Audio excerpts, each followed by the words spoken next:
Hello बच्चों, मैं रितेश कुमार पांडे आप सभी को आर्य सवाल मैथ रितेश पांडे के यूट्यूब चैनल पर स्वागत करता हूं। आइए हम लोग देखते हैं एनसीईआरटी मैथ 12 और ये भाग 2 है। एक्सरसाइज 7.4 है, क्वेश्चन नंबर 5 है। इसी को हम बना रहे हैं। आइए आप लोग देखिए, और किसी तरह का दिक्कत हो तो कमेंट्स में लिखिए। यानी देखिए ध्यान से, ये 3x है, बटा में क्या है 1 प्लस 2x4 है। 1 प्लस 2x4 है। इसको हम लोग कैसे बनाएंगे तो ध्यान से देखा जाए।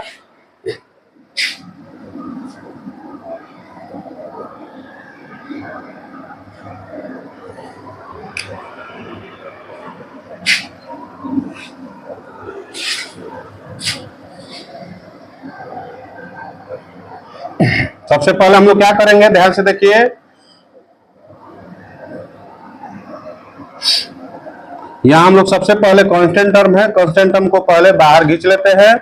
यानी अगला स्टेप में हम लोग क्या कर सकते हैं तो यहां लिख सकते हैं 3 integration x by 1 plus 2x4। यानी सवाल में हमारा यही है 1 प्लस 2x4 है और यहाँ dx लगा हुआ है। अभी सवाल को हम लोग को क्या करना है तो सबसे पहले हल करना है। कैसे हल करना है तो ध्यान से देखा जाए। इसको हम लोग इन अगला स्टेप में क्या करना होगा तो 3 लिखना होगा इंटीग्रेशन x बाई 1 प्लस इस 2 को हम लोग क्या लिख सकते हैं। यानी सबसे पहले देखा जाए, यानी इसको हम लोग 2x² लिख सकते हैं। यानी हम लोग इसको डायरेक्ट ध्यान से देखा जाए तो यहां आप लोग थोड़ा सा समझिए। ये जो है 2x4 है, इसको हम लोग लिख सकते हैं √2 का स्क्वायर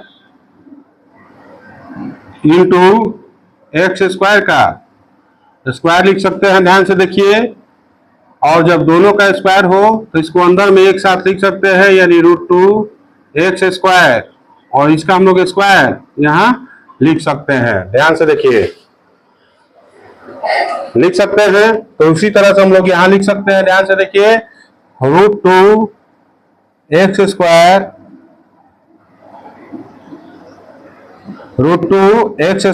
और इसका स्क्वायर हमने लिख दिया, और क्या लिख दिया तो dx लिख दिया।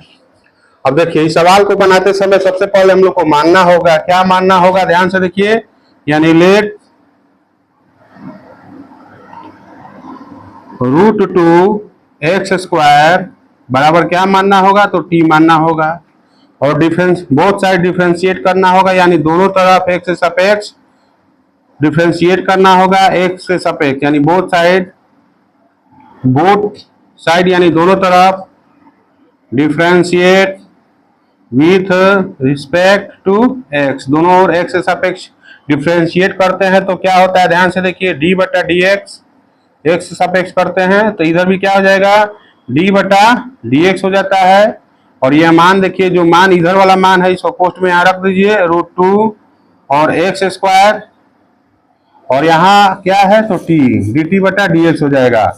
अब याद रखिए, ये फॉर्मूला कांस्टेंट टर्म को हमेशा क्या करते हैं बाहर खींच लेते हैं। dx² बटा dx होता है इक्वल टू क्या हो जाएगा तो dt बटा dx हो जाएगा।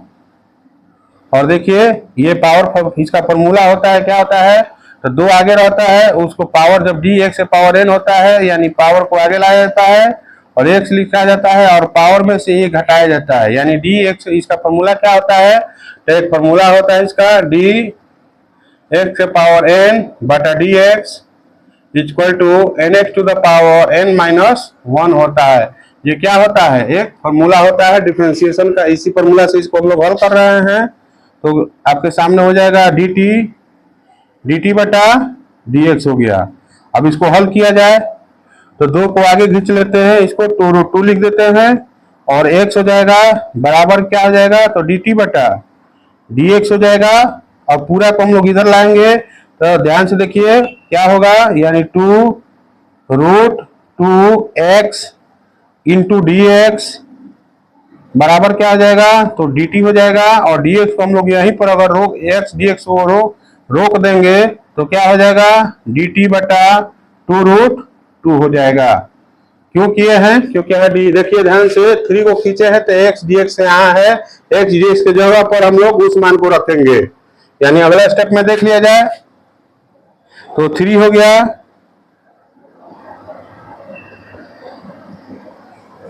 3 इंटीग्रेशन हो गया आपके सामने। और यहां ध्यान से देखिए एक्स डी एक्स है कि नहीं, एक्स डी एक्स है, इसके जगह पर क्या आ जाएगा, तो डी टी बाई 2 यानी 1 बटा मान रखने जा रहे हैं 1 प्लस ये पूरा को हम लोग टी मान लिए हैं तो टी का स्क्वायर इंटू डी टी बटा 2√2। डी टी बटा कितना है 2√2। अगला स्टेप में क्या करना है, तो 1 बटा देख रहे हैं ना 1 बटा 2√2 है, इसको हम लोग बाहर खींच लेंगे तो क्या हो जाएगा, यानी 3 इंटू 1 बटा 2√2 यानी देख रहे हैं डी टी बाई 2 का मतलब डी टी गुने 1/√2 हुआ, इसको हम लोग खींच लेंगे और बचेगा क्या, तो 1/1 प्लस टी स्क्वायर और यहाँ क्या बचा डी टी। एक और फॉर्मूला होता है, ध्यान से देखिए आप लोग,